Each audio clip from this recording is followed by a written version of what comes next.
Okay, now we're talking about fruiting mushrooms. So in the previous video, we had grain spawn, which is where you take your agar, your mycelium that's on the agar, and you take a little piece of that, put it in with your grain, let the mycelium spread and completely cover all your grains, make sure it's clean.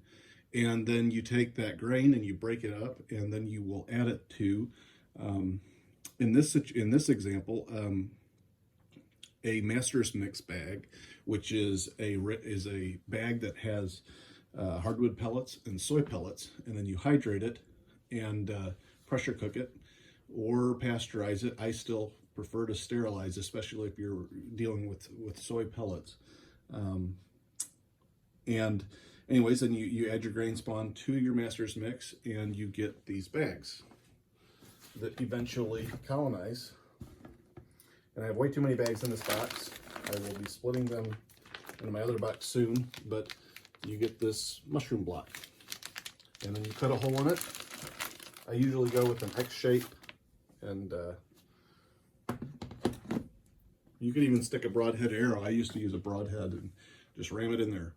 And what's unique about this box is you will have to go through the box and on every side, drill holes about every inch, every square inch.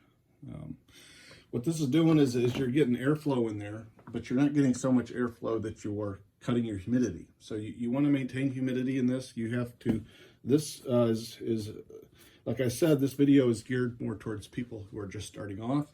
Unless you have the money to go buy a mushroom grow tent or some sort of plant tent. You know, this is a very, I mean, it takes a little bit of work, and you have to be careful drilling the holes to not shatter it.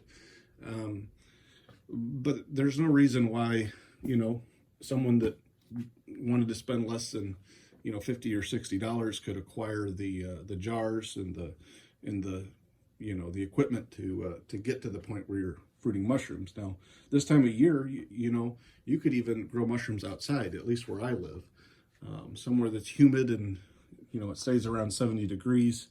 You know, once it gets too hot, the mycelium will actually perish and not make it.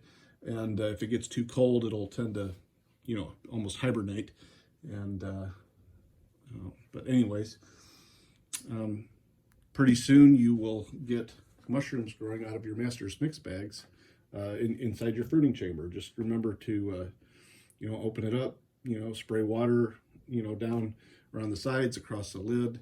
And at this stage, you know, once you sterilize your bags, it's not too particular on the how sterile you are. I mean, obviously you don't want to, you know, contaminate it, you know, on purpose, but you can be less careful in this stage and handle your blocks with your hands. And, you know, especially with the mushroom like oyster, they're very aggressive. So,